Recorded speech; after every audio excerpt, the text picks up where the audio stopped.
नमस्ते बच्चों। आज हम कक्षा 7 हिंदी वसंत भाग 2 का छठा पाठ पढ़ने जा रहे हैं, जिसका नाम है रक्त और हमारा शरीर। ये प्रस्तुत पाठ जो है एक निबंध है और इस निबंध के जो लेखक है जिनका नाम है यतीश अग्रवाल जी। तो पाठ को शुरू करने से पहले हम पाठ का सार पढ़ लेते हैं, यानी समझ लेते हैं कि लेखक ने इस पाठ में क्या लिखा है और वे हमें क्या बताना चाहते हैं, क्या इन्फॉर्मेशन देना चाहते हैं।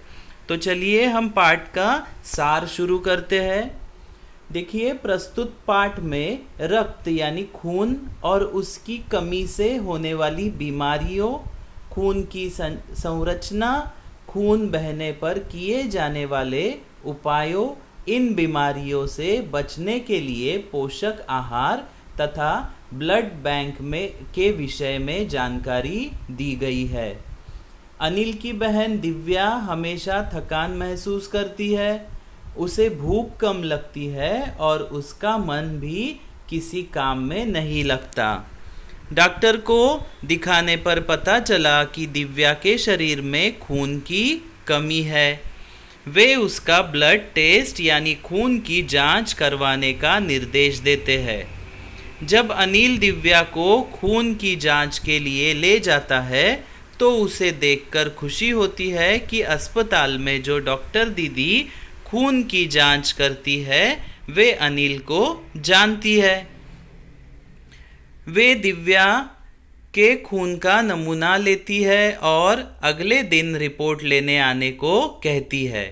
जब अनिल अगले दिन रिपोर्ट लेने जाता है तो डॉक्टर दीदी उसे बताती है कि दिव्या को एनीमिया है। अनिल उससे एनीमिया के बारे में पूछता है। तब दीदी उसे पहले रक्त के बारे में जानकारी देती है। वे बताती है कि रक्त लाल द्रव्य जैसा दिखता है, पर इसके अनेक अवयव है। प्रमुखतया इसके दो भाग है, प्लाज्मा व रक्तकण। ये रक्तकण प्रमुखतया 3 प्रकार के हैं, जैसे कि लाल रक्तकण, सफ़ेद रक्तकण, प्लेटलेट्स यानी बिंबाणु। लाल रक्तकण लाल रंग के, सफ़ेद रक्तकण सफ़ेद रंग के तथा प्लेटलेट्स जो है वे रंगहीन होते हैं। ये तीनों प्रकार के कण प्लाज्मा में तैरते रहते हैं। डॉक्टर दीदी ने अनिल को सूक्ष्मदर्शी के नीचे एक स्लाइड भी दिखाई जिसमें लाल रक्तकण साफ नजर आ रहे थे। स्लाइड देखकर अनिल को बहुत आश्चर्य हुआ। रक्त की एक बूंद में इतने सारे लाल रक्तकण देखकर वह बहुत आनंदित हो उठा। उसे ये कण छोटी छोटी बालूशाही जैसे लगे। डॉक्टर दीदी ने उसे बताया कि लाल रक्तकण दोनों तरफ अवतल व गोल होते हैं। ये 1 मिलीमीटर रक्त में 40 से 55 लाख तक होते हैं। ये दिन रात काम करते हुए हवा से ली गई ऑक्सीजन को शरीर के हर हिस्से तक पहुंचाने का काम करते हैं। इनका जीवन काल 4 माह होता है तथा फिर ये धीरे धीरे नष्ट हो जाते हैं। तब अनिल को जिज्ञासा हुई कि इस प्रकार तो एक समय आने पर ये सभी समाप्त हो जाते होंगे, परंतु डॉक्टर दीदी ने उसे बताया कि ये एक साथ नहीं बल्कि धीरे धीरे नष्ट होते हैं और इनके स्थान को लेने के लिए हड्डियों के बीच के मज्जा में पाए जाने वाले कारखाने इन कणों का निरंतर निर्माण प्रोटीन, लौह तत्व तथा विटामिन रूपी कच्चे माल की मदद से करते रहते हैं। इसीलिए हमारे रक्त में लाल रक्त कणिकाओं का निरंतर निर्माण होता रहता है। हमें पौष्टिक आहार जैसे हरी सब्जी, फल, दूध, अंडा और गोश्त आदि उचित मात्रा में लेना चाहिए। उचित पौष्टिक आहार न मिलने पर इन कारखानों को कच्चा माल नहीं मिल पाता और लाल रक्त कणों का निर्माण नहीं हो पाता। लाल रक्त कणों की खून में कमी होने के कारण ही एनीमिया बीमारी होती है। फिर अनिल ने दीदी से यह पूछा कि एनीमिया होने का प्रमुख कारण पौष्टिक आहार की कमी ही होता है।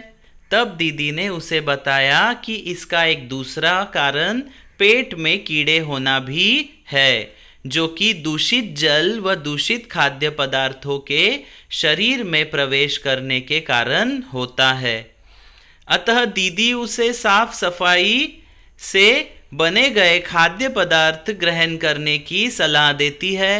वे उसे बताती है कि हमें सदा भोजन से पूर्व अच्छी तरह से हाथ धोने चाहिए और साफ पानी ही पीना चाहिए। नंगे पैर नहीं घूमना चाहिए और शौच के लिए शौचालयों का प्रयोग करना चाहिए, क्योंकि मिट्टी की सतह पर भी कुछ कीड़ों के लार्वा पाए जाते हैं, जो कि त्वचा के रास्ते से शरीर में प्रवेश करके आंतों में घर बना लेते हैं।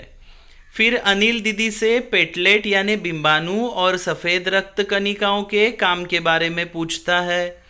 तब दीदी बताती है कि सफ़ेद रक्त कण हमारे शरीर के वीर सिपाही है तथा वे रोगों से हमारी रक्षा करते हैं।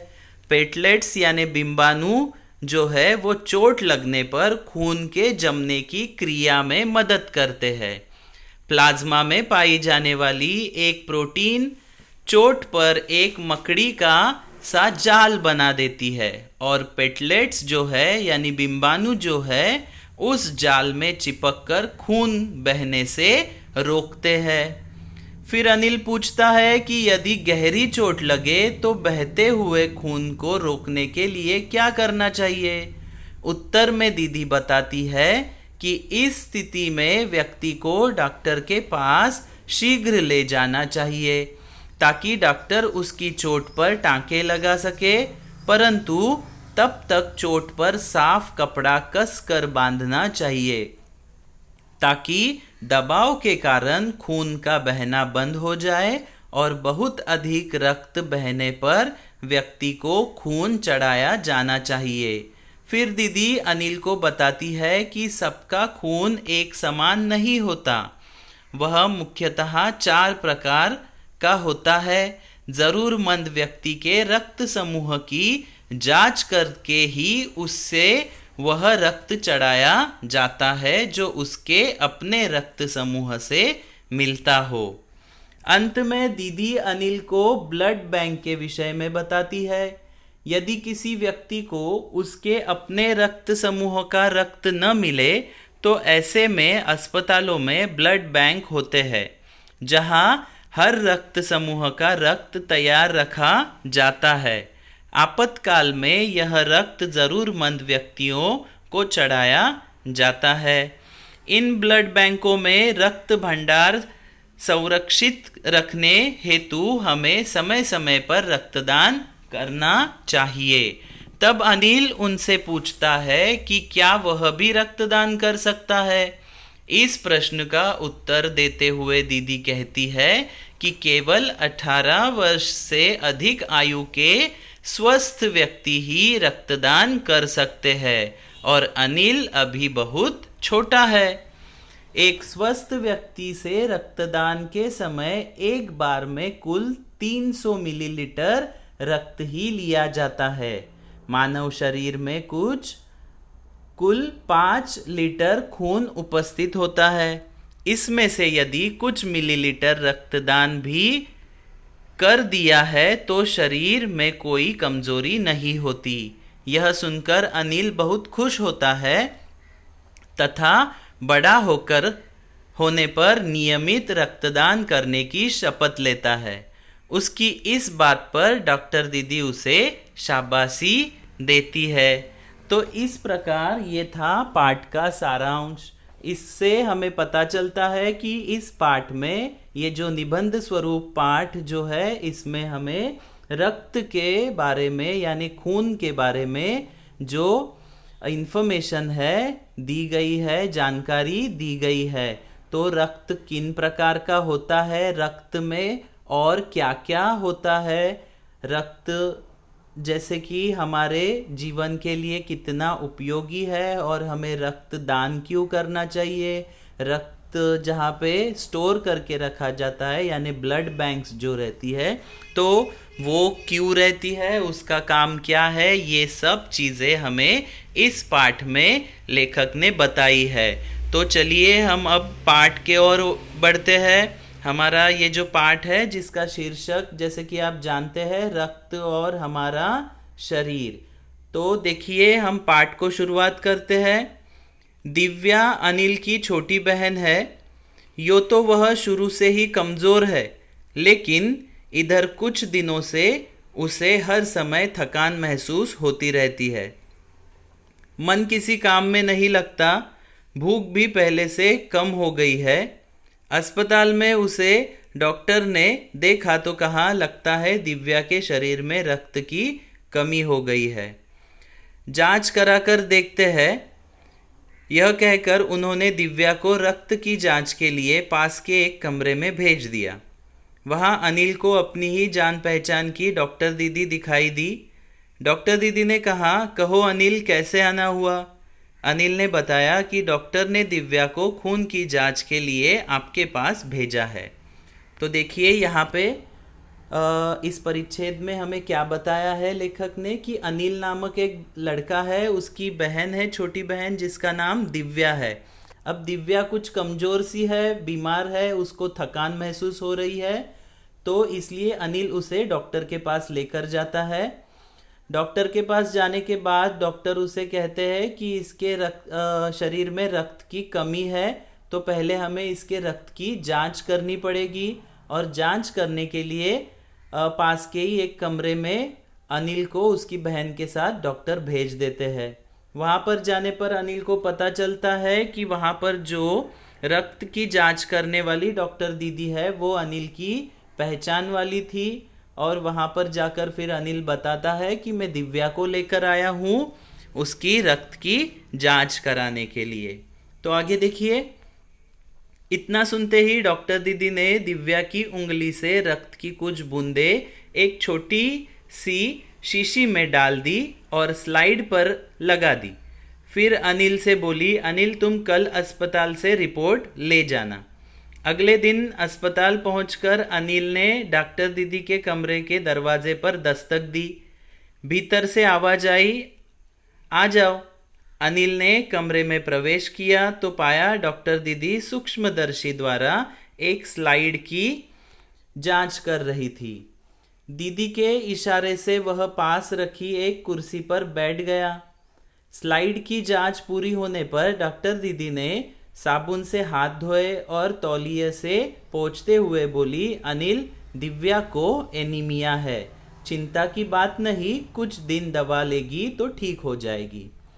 तो देखिए यहाँ पर क्या लिखा है कि जैसे ही अनिल अपनी बहन को डॉक्टर दीदी के पास लेके जाता है तो डॉक्टर दीदी क्या करती है, दिव्या के उंगली से रक्त की कुछ बूंदें लेती है और अनिल को कहती है कि कल आ जाना, तुम्हें इस रक्त के रिपोर्ट जो है जांच किए हुए वो मिल जाएंगे। दूसरे दिन अनिल आता है, डॉक्टर दीदी के दरवाजे पर दस्तक लगाता है और दीदी उसे अंदर बुला लेती है।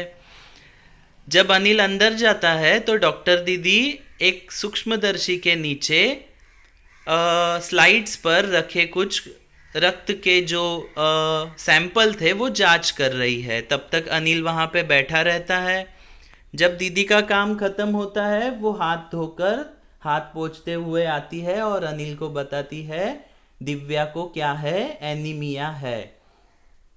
एनीमिया एक बीमारी है, तो इसके बारे में हम आगे जानेंगे। तो डॉक्टर दीदी कहती है कि चिंता करने की कोई बात नहीं है, अगर दवाई लेगी कुछ दिनों तक दिव्या तो ठीक हो जाएगी। तो देखिए अनिल के मन में जिज्ञासा हुई, वह बोला, दीदी एक सवाल पूछूं? हाँ हाँ क्यों नहीं, डॉक्टर दीदी ने कहा। एनीमिया से आपका क्या मतलब है दीदी, उसने पूछा। तो जैसे ही आपको भी सवाल, आपके मन में भी सवाल आया होगा कि ये एनीमिया क्या होता है, तो वही सवाल अनिल ने भी डॉक्टर दीदी से पूछा है कि ये एनीमिया मतलब क्या है। तो देखिए यह जानने के लिए तुम्हें रक्त के बारे में जानना होगा, डॉक्टर दीदी ने कहा। फिर बोली, अनिल, देखने में रक्त लाल द्रव्य के समान दिखता है, किंतु इसे सूक्ष्मदर्शी द्वारा देखे तो यह भानुमति के पिटारे से कम नहीं। मोटे तौर पर इसके दो भाग होते हैं। एक भाग वह जो तरल है, जिसे हम प्लाज्मा कहते हैं, और दूसरा जिसमें छोटे बड़े कई तरह के कण होते हैं, कुछ लाल, कुछ सफ़ेद और कुछ ऐसे जिनका कोई रंग नहीं, जिन्हें बिंबाणु यानी पेटलेट कण कहते हैं। ये कण प्लाज्मा में तैरते रहते हैं। तो देखिए, जैसे अनिल ने दीदी को पूछा कि ये एनीमिया क्या है, तो डॉक्टर दीदी ने कहा एनीमिया क्या है ये जानने से पहले तुम्हें रक्त के बारे में जानना होगा। और दीदी बताना शुरू करती है कि रक्त जो है, जो एक लाल द्रव्य के समान दिखाई देता है, किंतु ये सिर्फ एक लाल द्रव्य नहीं है, भानुमति के पिटारे की तरह। मतलब ये एक कहावत है, भानुमति का पिटारा यानी उसमें बहुत सारी अलग अलग चीज़ें भरी रहती है। तो इसी प्रकार रक्त भी है कि वो दिखता लाल है, लेकिन उसमें बड़ी अलग अलग दूसरी चीज़ें भी हमें दिखाई देती है। तो वो क्या चीज़ें हैं ये बताया है दीदी ने कि उसमें प्लाज्मा होता है, उसमें लाल रक्त कण होते हैं, सफ़ेद रक्त कण होते हैं। तो ये सब मिलके क्या होता है, हमारा रक्त बनता है। ये तो बड़े बड़े भाग हुए, इसमें छोटे भी बहुत सारे और भाग होते हैं। आगे देखिए, इतना कहकर डॉक्टर दीदी ने सूक्ष्मदर्शी के नीचे एक स्लाइड लगाई, उसे फोकस किया और बोली, देखो अनिल, सूक्ष्मदर्शी द्वारा जो कण तुम्हें दिखाई दे रहे हैं ये है लाल रक्त कण। स्लाइड देख मानो आश्चर्य से उछल पड़ा था। अनिल, रक्त की एक बूंद में इतने सारे कण, इसकी तो वह कल्पना भी नहीं कर सकता था। वह बोला, इन्हें देखकर तो ऐसा लग रहा है मानो बहुत सी छोटी छोटी बालूशाही रख दी गई हो। हाँ, दीदी बोली, लाल कण बनावट में बालूशाही की तरह ही होते हैं, गोल और दोनों तरफ अवतल यानी बीच में दबे हुए। रक्त की एक बूंद में इतनी संख्या लाखों में होती है। इनकी संख्या लाखों में होती है। यदि हम 1 मिलीमीटर रक्त ले तो उसमें हमें 40 से 55 लाख कण मिलेंगे। देखिए, इतना बताते बताते दीदी क्या करती है, एक स्लाइड लगाती है सूक्ष्मदर्शी पर और उसमें लाल रक्त कण जो होते हैं वो अनिल को दिखाती है। अनिल देखता है, उसे बड़ा आश्चर्य होता है और वो कहता है कि ये कैसे दिख रहे हैं, मिठाई में जो बालूशाही होती है उसके माफिक दिख रहे हैं। तो दीदी कहती है, हाँ सही बात है, वो वैसे ही गोल और उनके साइड से कैसे रहते हैं, दोनों तरफ से अवतल और बीच में दबे हुए, जैसे बालूशाही जो मिठाई है वैसे दिखती है, उसी प्रकार के ये लाल रक्त कण दिखाई देते हैं। और दीदी ये भी कह रही है कि रक्त की एक बूंद में कितने लाल रक्त कण होते हैं, तो 40 से 55 लाख तक लाल रक्त कण सिर्फ एक रक्त की बूंद में होते हैं। आगे देखिए, इनके कारण ही हमें रक्त लाल रंग का नजर आता है। ये कण शरीर के लिए दिन रात काम करते हैं। सांस लेने पर साफ हवा से जो ऑक्सीजन तुम प्राप्त करते हो उसे शरीर के हर हिस्से में पहुंचाने का काम इन कणों का ही है। इनका जीवन काल लगभग 4 महीने होता है। 4 महीने के होते होते ये नष्ट हो जाते हैं, लेकिन एक साथ नहीं, धीरे धीरे, कुछ आज, कुछ कल, कुछ उससे अगले दिन, तब तो कुछ ही महीनों में ये खत्म हो जाते होंगे, अनिल ने कहा। यह सुनकर डॉक्टर दीदी मुस्कुरा उठी, बोली, नहीं, ऐसा नहीं होता। शरीर में हर समय नए कण बनते रहते हैं जो नष्ट कणों का स्थान लेते हैं।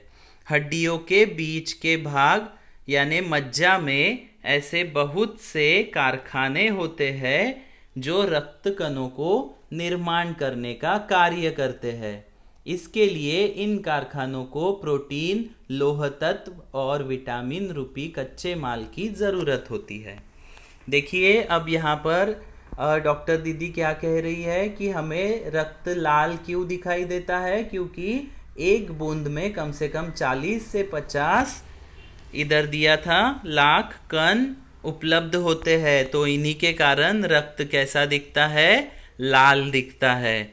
और ये लाल रक्त कण जो है वो क्या काम करते हैं कि हवा से हम जो साफ ऑक्सीजन लेते हैं वो ऑक्सीजन अपने शरीर के पूरे अवयवों को पहुंचाने का काम ये लाल रक्त कण करते हैं।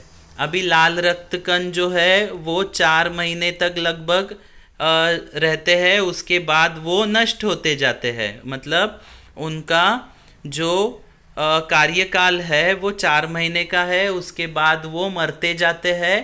तभी अनिल को और एक सवाल उसके मन में आता है कि अगर ये ऐसे दिन ब दिन मरते जाते हैं तो एक दिन हमारे शरीर से नष्ट होते जाएंगे।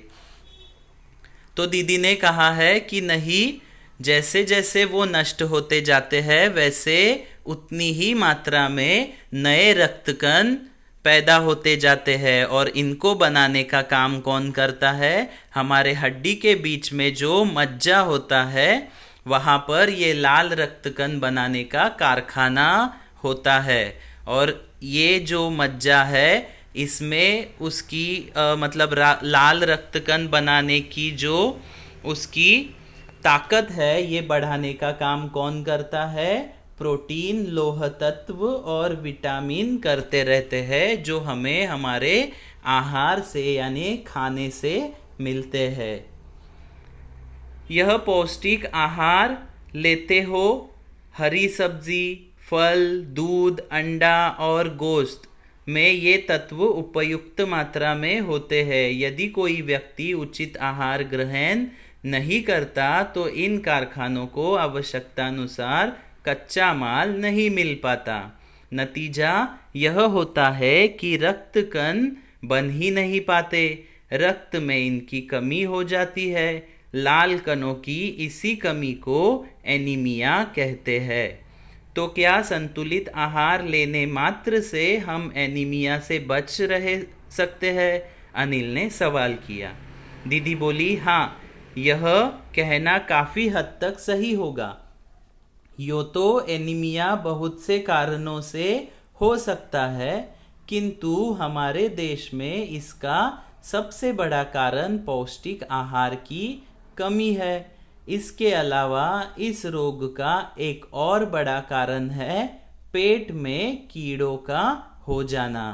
ये कीड़े प्रायः दूषित जल और खाद्य पदार्थों द्वारा हमारे शरीर में प्रवेश करते हैं। तो देखिए यहाँ पर दीदी अब उसे बता रही है कि ये कारखाने जो है लाल रक्तकण बनाने वाले, जो हमारे हड्डी में उपस्थित जो मज्जा है उधर होते हैं, तो उनके बारे में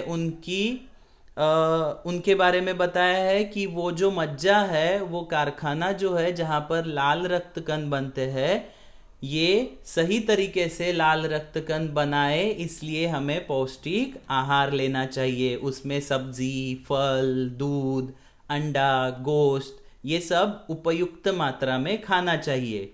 अगर ये हम उपयुक्त मात्रा में खाते हैं तो आवश्यकता अनुसार उतना जो विटामिन है, प्रोटीन है, वो सब हड्डी को मिल जाती है और वहाँ से लाल रक्तकण बनना शुरू होता है। अगर हम ये नहीं खाएंगे तो हमारे लाल रक्तकण नहीं बन पाएंगे। तो अनिल एक सवाल और पूछता है कि सिर्फ ये अच्छा मतलब ये पौष्टिक आहार खाने से ही हमारा एनीमिया दूर हो सकता है? अभी एनीमिया मतलब क्या, ये यहाँ पर डॉक्टर दीदी ने बताया है कि अगर हमारे खून में लाल रक्तकण कम हो जाते हैं तो इस बीमारी को एनीमिया कहते हैं। तो अनिल पूछता है कि ये एकमात्र कारण है लाल रक्तकण बढ़ने और घटने का पौष्टिक आहार जो है? तो दीदी कहती है कि नहीं, हाँ काफ़ी हद तक तो ये सही है कि हमारा पौष्टिक आहार ही हमारा एनीमिया रुका सकता है, लेकिन और एक चीज़ है जिससे भी हमारा एनीमिया जो है वो बीमारी बढ़ सकती है, तो वो है पेट में कीड़े होना। अब ये कीड़े कहाँ से होते हैं? तो दूषित जल पीने से और दूषित खाद्य पदार्थ खाने से, जैसे कि रास्ते पर जो बिना ढका हुआ होता है खाना, वो अगर हम खाते हैं, गंदा पानी पीते हैं, खाते वक्त अगर हम हाथ साफ नहीं धोते हैं, तो ये सब चीज़ों से भी हमारे शरीर में कीड़े होते हैं, पेट में कीड़े होते हैं, और उसके कारण एनीमिया होता है। हमारे शरीर में जो लाल रक्त कण है वो कम होते जाते हैं, क्योंकि ये जो कीड़े हैं ये लाल रक्त कणों को मार डालते हैं। तो इस प्रकार ये दो कारण दीदी ने बताए हैं कि एनीमिया इस प्रकार हो सकता है। आगे देखिए, अतः इनसे बचने के लिए यह आवश्यक है कि हम पूरी सफाई से बनाए गए खाद्य पदार्थ ही ग्रहण करें। भोजन करने से पूर्व अच्छी तरह से हाथ धो ले और साफ पानी ही पिए। और हाँ, अनिल एक किस्म के कीड़े भी है जिनके अंडे जमीन की ऊपरी सतह पर पाए जाते हैं। इन अंडों से उत्पन्न हुए लार्वे त्वचा के रास्ते शरीर में प्रवेश कराते हैं, अपना घर बना लेते हैं। इनसे बचने का सहज उपाय है कि शौच के लिए हम शौचालय का ही प्रयोग करें और इधर उधर नंगे पैर न घूमें। दीदी, यह तो बहुत ही महत्वपूर्ण बात बताई आपने, अनिल बोला। वह पल भर सोच में डूबा रहा, फिर बोला, आपने बताया था कि रक्त में सफ़ेद कण और बिंबाणु यानी पेटलेट्स कण भी होते हैं, शरीर में उनका क्या काम है? देखिए, अब दीदी उसे कहती है यहाँ पर कि जैसे कि हमें साफ खाना खाना चाहिए, हाथ साफ धोने चाहिए, साफ पानी पीना चाहिए, और हमें नंगे पैर किधर भी नहीं घूमना चाहिए, क्योंकि ज़मीन के ऊपर कुछ ऐसे कीड़े भी होते हैं जिनके अंडे ज़मीन की सतह के ऊपर होते हैं, और वे उन अंडों में से लार्वे बाहर निकलते हैं और वो सीधा हमारे त्वचा से शरीर में प्रवेश कर जाते हैं। तो इसलिए हमें शौच के लिए जाते वक्त शौचालय का ही यूज़ करना है, और हमें नंगे पैर इर्द गिर्द नहीं घूमना है। तो इससे हम ये सब चीज़ें रोक सकते हैं। उसके बाद अनिल की जिज्ञासा बढ़ती जा रही है और वो दीदी को पूछता है कि ये तो हुआ लाल रक्त कणों के बारे में, आपने सफ़ेद रक्त कण और बिंबाणु के बारे में भी कहा था, तो इनका रक्त में क्या काम होता है, या फिर हमारे शरीर में इनका क्या काम होता है? तो आगे देखिए, दीदी बोलती है, सफ़ेद कण वास्तव में हमारे शरीर के वीर सिपाही है। जब रोगाणु शरीर पर धावा बोलने की कोशिश करते हैं तो सफ़ेद कण उनसे डट कर मुकाबला करते हैं और जहाँ तक संभव हो पाता है रोगाणुओं को शरीर के भीतर घर नहीं करने देते। बस संक्षेप में यो मान लो कि वे बहुत रोगों से हमारी रक्षा करते हैं। और बिंबाणुओं का काम है चोट लगने पर रक्त जमाव क्रिया में मदद करना। रक्त के तरल भाग प्लाज्मा में एक विशेष किस्म की प्रोटीन होती है जो रक्तवाहिका की कटी फटी दीवार में मकड़ी की जैसे जाल बना लेती है। बिंबाणु इस जाल से चिपक जाते हैं और इस तरह दीवार में आई दरार भर जाती है, जिससे रक्त बाहर निकलना बंद होता है। तो देखिए, अब यहाँ पर अनिल के सवाल को दीदी जवाब देती है। तो वे कहती है कि सफ़ेद रक्त कण जो है वो सिपाही की तरह काम करते हैं। जैसे हमारे शरीर में अगर कोई रोगाणु जो है प्रवेश करने की कोशिश करते हैं या फिर प्रवेश करते हैं तो उन्हें मारने का काम सफ़ेद रक्त कण करते हैं। जैसे कि हमारी देश की सरहद के अंदर जब कोई दुश्मन या आते हैं, तब जैसे हमारी देश की सरहद पर हमारे सिपाही काम करते हैं, उसी तरह इस शरीर रूपी जो देश है उसके ये सब कौन है? सिपाही है। कौन? सफ़ेद रक्त कण। वो क्या करते हैं? जो रोगाणु आते हैं, विषाणु आते हैं, उन्हें मारने का, उन्हें रोकने का काम करते हैं। और बिंबाणु जो है वो क्या करते हैं? जब भी हमें कभी चोट लगती है तो उधर से खून आना शुरू करता है। तो जो भी खून की दीवारें टूटती है, फटती है रक्तवाहिका, तो उधर ये बिंबाणु क्या करता है? मकड़ी जैसा जाल बना लेता है और उधर से ये बाहर उसको चिपक जाता है उस जाल को, और चिपकने से वहाँ पे फिर से एक दीवार बन जाती है और खून बाहर आना बंद होता है। आपने कभी देखा होगा, आपको चोट लगती है छोटी सी, तो वहाँ से खून आने लगता है और थोड़ी देर बाद वो खून जमने लगता है, जम जाता है और वहाँ से खून आना बंद हो जाता है। तो ये सब जो कार्य होता है ये बिंबाणु की तरफ से होता है। तो ये सब होता है छोटी चोट के लिए, लेकिन जब बड़ी चोट होती है तो उसके लिए आगे दीदी बताती है। देखो, अनिल बोला, दीदी लेकिन घाव गहरा हो तो खून बहता ही चला जाता है।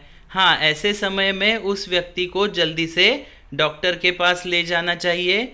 ज़रूरत समझने पर ऐसी स्थिति से निपटने के लिए कुछ टाँके भी लगाने पड़ सकते हैं, किंतु डॉक्टर के पास पहुंचने तक के समय में चोट के स्थान पर कसकर एक साफ कपड़ा बांध देना चाहिए। दबाव पड़ने से रक्त का बहना कम हो जाता है, जो उस व्यक्ति के लिए काफ़ी लाभप्रद सिद्ध हो सकता है। किंतु अगर बहुत अधिक रक्त बह जाए तो उसे रक्त चढ़ाने की ज़रूरत भी पड़ सकती है, दीदी ने समझाते हुए कहा। अनिल ने कहा, क्या ऐसे समय में किसी भी व्यक्ति का खून काम आ सकता है? देखिए, अब यहाँ पे अनिल पूछता है कि जैसे कि आपने कहा खून निकलता है तो ये जो बिंबाणु होते हैं वो उसे रोकने की कोशिश करते हैं, लेकिन गहरा घाव जब होता है तब तो खून बहता ही जाता है। तब क्या करना है? तब दीदी बताती है कि उस व्यक्ति को जल्द से जल्द डॉक्टर के पास लेकर जाना है। ज़रूरत पड़े तो डॉक्टर वहाँ पे टाँके लगा देते हैं और उस जख्म को बंद करने की कोशिश करते हैं, ताकि रक्त ज़्यादा ना बहे। और ये रक्त ज़्यादा ना बहे इसलिए घर से डॉक्टर के पास जाने का जो समय है, उस समय तक के लिए हमें क्या करना है? एक साफ कपड़ा उस जख्म पर, उस घाव पर बांध कर रखना है, ताकि दबाव निर्माण हो और रक्त वहाँ पर रुक जाए। और दीदी आगे ये भी बताती है कि अगर समझो ज़्यादा रक्त बह चुका है तो उस इंसान को, उस व्यक्ति को बाहर से रक्त चढ़ाना पड़ता है। तो उसके लिए अनिल क्या कहता है कि ऐसे समय में रक्त चढ़ाना जब पड़े तब किसी भी व्यक्ति का रक्त किसी भी व्यक्ति को चल सकता है क्या? हम उसे दे सकते हैं क्या? तो इस पर दीदी बोलती है, अनिल, हर किसी का रक्त एक सा नहीं होता। कुछ विशेष गुणों के आधार पर रक्त को 4 मुख्य वर्गों में बांट दिया गया है। ज़रूरतमंद व्यक्ति के रक्त समूह की जांच करने के बाद उसे उसी रक्त समूह का रक्त चढ़ाया जाता है, लेकिन ज़रूरत के समय यदि उस रक्त समूह का कोई भी व्यक्ति नहीं मिले तब अनिल पूछता है, ऐसी आपात स्थिति के लिए ही ब्लड बैंक बनाए गए हैं। प्रायः हर बड़े अस्पताल में इस तरह के बैंक होते हैं जहां सभी प्रकार के रक्त समूह का रक्त तैयार रखा जाता है, किंतु इन ब्लड बैंकों में रक्त का भंडार सुरक्षित रहे, इसके लिए यह आवश्यक है कि हम समय समय पर रक्तदान करें। दीदी ने कहा, क्या मैं भी रक्तदान कर सकता हूँ? अनिल ने पूछा। देखिए, यहाँ पर दीदी उसे बताती है कि अनिल ने जैसे सवाल पूछा था कि किसी भी व्यक्ति का रक्त किसी भी व्यक्ति को चल सकता है क्या, तो दीदी कहती है कि नहीं, हर एक व्यक्ति का रक्त अलग होता है। रक्त के हिसाब से उसे 4 मुख्य वर्गों में बांटा गया है और उस 4 रक्त के वर्ग अनुसार उन 4 लोगों को ही, मतलब उन 4 टाइप के ही रक्त प्रकार होते हैं, उसमें से जो भी जिसको मैच होता है उसे वो दिया जाता है। तो जैसे कि ज़रूरतमंद व्यक्ति की जांच की जाती है कि उसके रक्त का वर्ग कौन सा है और उसके बाद ही उसी रक्त समूह का रक्त उसे चढ़ाया जाता है। अभी उसे रक्त देने वाला, उसी रक्त समूह का रक्त देने वाला अगर कोई इंसान उपलब्ध नहीं है तो इसके लिए भी क्या होता है, ब्लड बैंक्स होते हैं, जहाँ पे रक्त क्या करके रखा होता है, स्टोर करके रखा होता है। हर एक वर्ग का, हर एक जो समूह है रक्त का, उसके हर एक समूह के रक्त की वहाँ पर उपलब्धि बनाई रखी जाती है। बड़े बड़े अस्पताल में ऐसे ब्लड बैंक्स होते हैं, तो वहाँ पर वैसा जो खून है, रक्त है, उसकी तैयारी रखी जाती है। तो अनिल पूछता है कि दीदी मैं रक्तदान कर सकता हूँ क्या, क्योंकि दीदी ने उसे क्या बताया कि ये जो ब्लड बैंक्स होते हैं उधर रक्त की कमी ना पड़े, इसके लिए हमें क्या करना पड़ता है, रक्तदान करना पड़ता है। हमें रक्तदान करना ज़रूरी है, क्योंकि किसी ज़रूरतमंद इंसान को रक्त अगर चाहिए तो ब्लड बैंक में वो उपलब्ध होना चाहिए, तो उसके लिए हमें समय समय पर रक्तदान करना चाहिए। तो अनिल पूछता है क्या मैं भी रक्तदान कर सकता हूँ, तो इस पर दीदी कहती है नहीं, अभी तुम छोटे हो। 18 वर्ष से अधिक उम्र के स्वस्थ व्यक्ति ही रक्तदान कर सकते हैं। एक समय में उनसे लगभग 300 मिलीलीटर रक्त ही लिया जाता है। प्रायः यह समझा जाता है कि रक्तदान करने से कमजोरी हो जाएगी, किंतु यह विचार बिल्कुल निराधार है। हमारा शरीर इतना रक्त तो कुछ ही दिनों में बना लेता है। वैसे भी शरीर में लगभग 5 लीटर खून होता है। इसमें से यदि कुछ रक्त किसी ज़रूरतमंद व्यक्ति के लिए जीवन दान बन जाए तो इससे बड़ी बात क्या होगी, दीदी समझाते हुए बोली। फिर तो बड़ा होने पर मैं नियमित रूप से रक्तदान किया करूँगा, अनिल ने कहा। शाबाश अनिल, डॉक्टर दीदी ने अनिल की पीठ ठोकते हुए कहा। देखिए यहाँ पर अब जैसे अनिल ने सवाल पूछा था कि क्या मैं भी रक्तदान कर सकता हूँ, तब दीदी उसे कहती है कि नहीं, तुम अभी छोटे हो। 18 वर्ष जिन व्यक्तियों के पूर्ण होते हैं और जो व्यक्ति स्वास्थ्य से स्वस्थ रहता है वही व्यक्ति क्या कर सकता है, रक्तदान कर सकता है। रक्तदान के समय एक समय हम 300 मिलीलीटर तक रक्त दान कर सकते हैं, जबकि हमारे पूरे शरीर में 5 लीटर तक रक्त होता है। और इतना रक्त देने से हमें कमजोरी नहीं आती। लोगों को लगता है कि रक्तदान करने से कमजोरी आती है, लेकिन ऐसा नहीं है।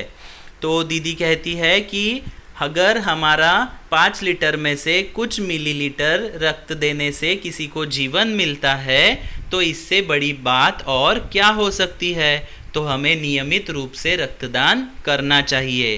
तब अनिल कहता है कि दीदी मैं बड़ा होने के बाद नियमित रूप से रक्तदान करने की शपथ लेता हूँ। तो तभी दीदी उसे क्या करती है, शाबाशी देती है और उसकी पीठ थपथपाती है। तो इस प्रकार ये जो पाठ था रक्त के विषय में यहाँ पर समाप्त होता है। इस पाठ में आपको अच्छी तरह से रक्त के बारे में ज्ञान प्राप्त हुआ होगा। आपको अच्छे से पाठ पढ़ना है और समझना है। वैसे तो आपको इसमें पाठ पूरा समझ आया ही होगा, ऐसी मैं आशा रखता हूँ। और फिलहाल तो हम यहीं पे रुकते हैं। धन्यवाद।